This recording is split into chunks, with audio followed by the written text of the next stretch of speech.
This is Tim Phillips, Chief Executive at Phillips and Company Advisors. I'd like to thank you for taking a look at our Q3 2022 look ahead. Please read the disclaimer carefully.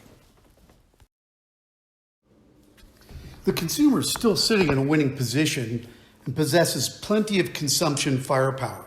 It's what's going to make them very resilient during the current rate increase cycle.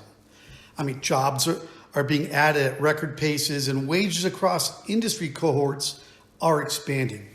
They also have plenty of untapped credit they can use and are sitting on low levels of debt to income and debt to GDP. However, their pandemic savings have been spent down and their sentiment is souring. All in all, the consumer should withstand some negativity with resources yet to be deployed. We're clearly in a cycle detour, one in which I suspect we will return to growth sooner than most expect. The Fed's taken a positive consumption cycle with growing jobs and wages, better corporate earnings, and optimism from the consumer to souring consumer sentiment and a possibility of slower consumption, which could negatively impact corporate earnings and then jobs and wages. All with just some modest rate increases, they ushered in nearly $17 trillion or 65% of one-year GDP in vanishing values for stocks and crypto. Mortgage rates nearly doubled and housing is moderating rapidly. Demand destruction will continue in Q3, but not without some possible upside surprises. And as our presentation progresses, I think you can see what those will be.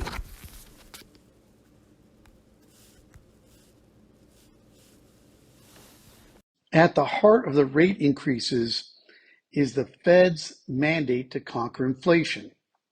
However, the Fed knows what inflation they can attack and what they have limited tools to attack. For example, the Fed chairman knows he has limited impact on food and energy prices, or non-core inflation. Further, he stated he has no impact on inflation driven by supply. Now, much of the coming quarter's interest rate policy will be driven by core or non-food and energy inflation, which sits at much lower levels than non-core. As far as inflation driven by supply and demand, only 33% can be attributed to demand. That leaves most of the current inflation hinging on supply side issues outside the Fed's control. Could this be the key to a limited rate increase cycle that most investors are not anticipating? As far as supply side driven inflation is concerned, conditions on the ground are improving.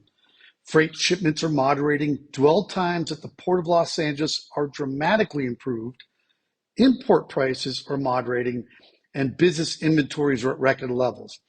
It's not rocket science to see that 66% of inflation is going to get better with improvements in supply conditions. So where does that leave the Federal Reserve and their interest rate policy? Let's see if I can unpack the train of thinking on this slide. The U.S. economy is dangerously close to slipping into a recession.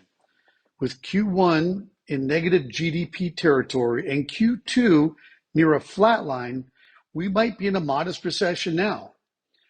The Fed's targeting 3.4% on the Fed funds rate by year end, which is nearly double the current level now, and 3.8% by year end 2023. However, bond investors have flattened the yield curve and expect much lower rates.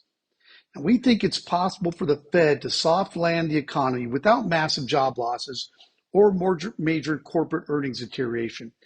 And that's especially if supply-driven inflation moderates soon, as we expect.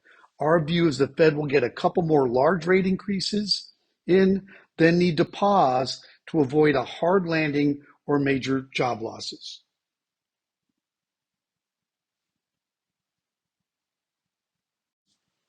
None of that buildup is comfort for any of us.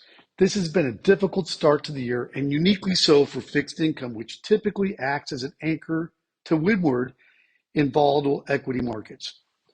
Rising rates have impacted both sides of the portfolio. Fixed income drawdowns across asset classes have been equity-like. Conservative portfolios had one of the worst starts to the year in history. However, historically, there perhaps may be better times just months away for conservative portfolios. With 12-month returns averaging over 12%, it's possible fixed income will find a bottom soon. We've been trying to capture short duration yields to enhance income while protecting against some drawdowns. And this will be beneficial if the Fed does truncate their rate increase cycles. Regardless of the macro picture, earnings still matter in the long run. And right now, we still have positive earnings growth, even compared to a record year in 2021. Q2 should mark the trough in corporate earnings with 5.2% year-over-year growth. In spite of all the headwinds we face, profit margins look to be expanding. Stock buybacks are coming off a record year in 2021, which will shrink the supply of stocks and boost earnings per share. With current forward valuations at below the 10-year average, we should be in a reasonable place to phase into U.S. equities. Developed markets are expected to have a contraction in corporate earnings in Q2, again a trough for full year 2022. While their valuations are at better levels compared to the U.S. based on forward valuations, the macroeconomic backdrop for developed markets just doesn't look very favorable, particularly in Europe and Japan. You can start to see a theme across the globe, with Q2 being a trough for corporate earnings. Emerging markets are really no different.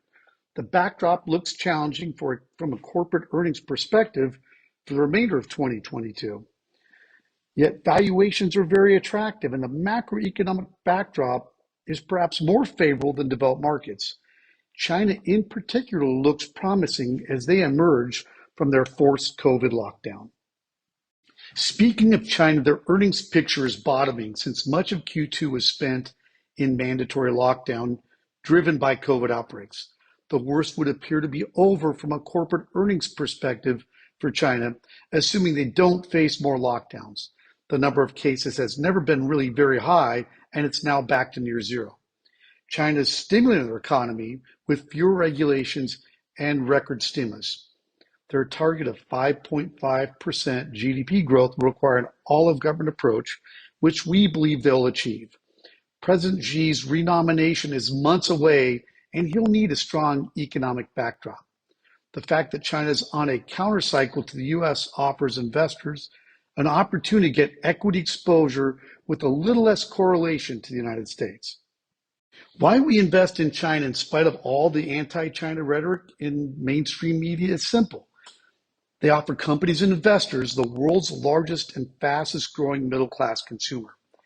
That middle class is expected to rapidly grow their share of global consumption, partly by spending down their near record high savings levels. And finally, China is the world's second largest economy and second largest stock market, with almost universal underrepresentation in the indexes, which we expect to be rectified in the years to come. As we work our way through this growth detour, let me wrap up with a few first principles on investing in these uncertain times. Historically, bear markets end after 43 days once they touch that 20% drawdown. We started that time clock on June 14th, by the way. The next year's gains on average have been about 24%, and that's not too dissimilar for recessions. Again, these are averages, and sometimes averages can kill. From peak to trough, the median drop is about 24%, and we're near those levels now.